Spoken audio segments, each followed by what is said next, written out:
Hello, everybody. Play, and as you will see, this is starting in the middle of a build. That's because I started this as a challenge, the random number generator challenge, and then I discovered that it was not recording anymore. So, yeah, I lost a whole bunch of the beginning part, including the whole number generator. So, I decided to just not do the challenge with this one. Also, I think I had made the parameters of the challenge a little bit too large for myself. I set it between 10 and 100,000 and it gave me 96,000, something like that. So anyway, it was too much. I need to make it a little bit more restrictive on myself, but in the meantime, this turned into kind of a really cool build.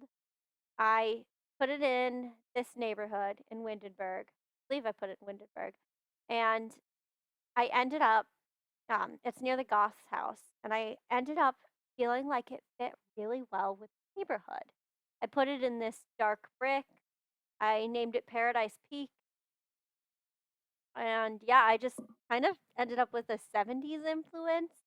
Although I didn't really start with it, I just thought, with all of these platforms, why don't I create a sunken living room? This would probably look really cool. So I ended up with a 70s style sunken living room. So the story I came up with for this one is that it was built in the 40s, passed down through the family.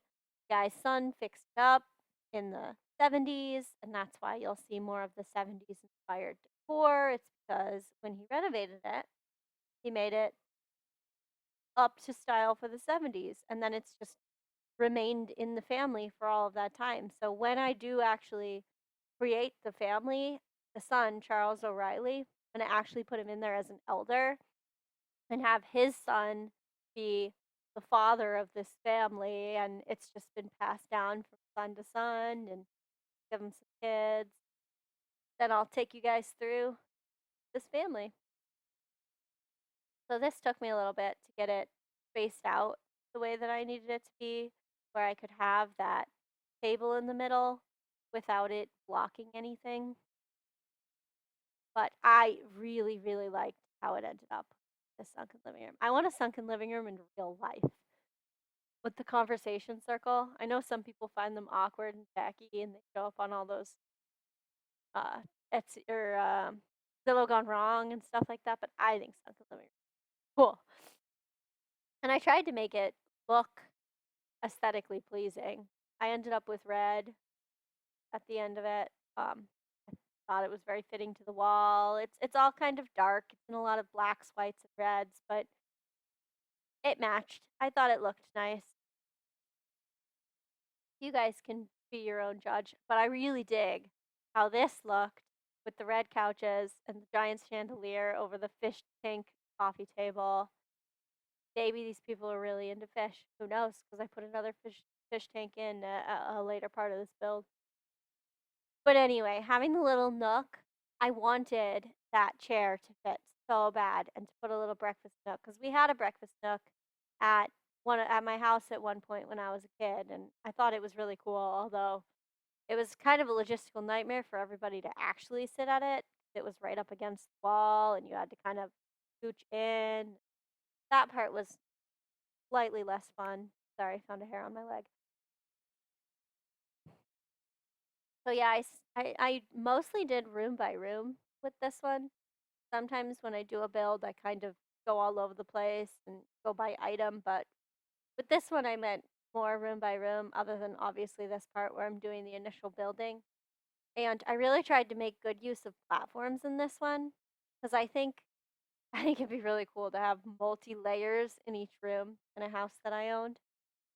Like in my castle build, if you guys have seen that one, I built a tower with a ladder leading up to it. But I But with this one, I decided to make use of platforms instead. I also have a build I'll take you guys through. I've mentioned it in my last video. I built up like they do in Japan, and that one I also have some platforms in, and it ended up really cool. I'm really proud of my builds, you guys. I'm always going to tell you my builds are really cool because I'm really proud of all of my builds. I put a lot of time and effort into it. Before I sped this up, it was like 4 hours long, plus there's some that I didn't even videotape. But all these little details to me, you've heard me use this word before, but I think it makes it homey because a home is not sparse and bare, even though the room behind me probably looks kind of sparse and bare because we're still kind of making this room into what we eventually want it to be. But yeah, if you had the view that I see, you'd see it's not very sparse. We have a lot of items that we've collected up on a ledge, up in front of our desks, and I just think we made really good use of space. That's probably my favorite part of The Sims, making good use of space. So this right here is a wet room that I built. That's why I put towels outside, because my idea is that this whole room is full of stuff that can get wet. It's basically a shower that has a toilet and a sink inside of it. I know. Maybe a little bit tacky, but I thought it looked cool. I thought it sounded cool. It seemed like something I would want. And one of the little touches that I tried to do is all of the exterior walls are the same brick that you see outside on the inside. So any wall that would be that original brick remains the same, and it's only the interior walls that have changed because in my mind all those exterior walls would be load bearing, so it'd be difficult to change the brick into anything else. So most of the brick would have to remain exactly as it is. I mean, you could paint the brick a different color, although I didn't color the brick at all. But it would have to remain brick. But the interior walls, those are probably just stucco. So you can do whatever you want with stucco. You can wallpaper it, you can paint it, you can put arches in it, put doors in it, all kinds of things. Whereas the framework for the rest of the house would have to stay the same. So that's why even in toddler's room, which typically I would use a lot of bright colors, and you'll see a good amount of bright colors in it when it's finished. I left that black wall because in my mind, that's how it would probably be in a real house. People would probably not want to take the time and energy to wallpaper brick. Doesn't even make sense. Now, granted, a real house would probably have insulation, so maybe that would prevent it from being brick on the outside. But who knows? This house was built in the 40s. I mean, they did things differently back then. Maybe they put insulation between the bricks. I don't know. But in my mind, it's brick on the outside, it's brick on the inside. And I think it ended up looking pretty cool. So, this right here is because I really wanted to put in a little study area, but I didn't want to build a whole other room because I just thought it would take away from how open everything is if I built a whole other room. So that's why I put those big arches over there. And then I just put the little study inside as like an open area near the staircase. And I think it ended up turning out really well. I'm honestly quite proud of how it turned out. So then with this outdoor area, I thought a lot about how did I want to arrange it. And I ended up with a lot less of those white chairs than I originally expected. So there's a little dining area as well as a little seating area. And then I loaded out, came back in. This is from today. The other one's from, I believe, last weekend. Takes me a little while sometimes to find the time to do stuff and everything else that I have going on. So for this one, I had already done a lot of big touches. I had gotten beds in, I had gotten wallpaper up, rugs, toys. So the basic idea of what everything was going to look like, I had already done. So it was the smaller touches that I wanted to focus on, like the outside. You'll see a lot of me focusing on the outside here, and lighting. Lighting was very important to me because I like a very brightly lit place. So this I thought it would look so cool to put lights all around the door, and it does look really cool. But then when I looked at it in the daytime, it didn't look that cool. That's me looking at it in the daytime. It just looked silly. So I tried some other different lights, and I ended up settling on these lanterns that you see me put right there. I like those.